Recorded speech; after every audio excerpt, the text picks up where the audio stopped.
Second thing I learned is that there really are two forms that everything falls into. All that evidence falls into two categories. And there are only two categories of evidence. The first one is pretty simple. It's what we call direct evidence. The other one is what we call indirect evidence. Not really hard to imagine those two different kinds, right? Well, what is direct evidence? Direct evidence is just eyewitness testimony, folks. If someone says to you, I need some direct evidence on this, what are they talking about? And I hear this all the time. I'm watching a series on Netflix called The Making of a Murderer. Have you guys seen that? And even the prosecutor, when talking about the nature of evidence, misuses the terms.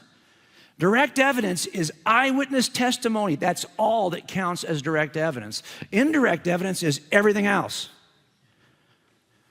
Well, DNA at the crime scene, that's not direct evidence. That's indirect evidence. Witnesses who can tell you what they saw the suspect do, that is direct eyewitness testimony. That's all that counts. Now, sometimes we use a different word for this indirect evidence. We call this circumstantial evidence.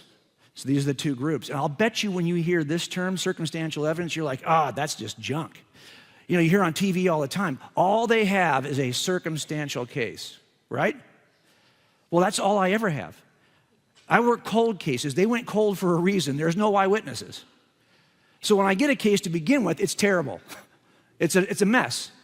And it's built on circumstantial evidence. But we can still, as a matter of fact, judges tell juries all the time that they are not to consider circumstantial evidence as being any less valuable than direct evidence. They are to be given the exact same weight in your jury deliberations.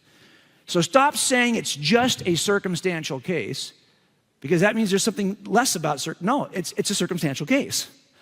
But it's not just a circumstantial case. Does that make sense? As a matter of fact, let me show you the jury instruction.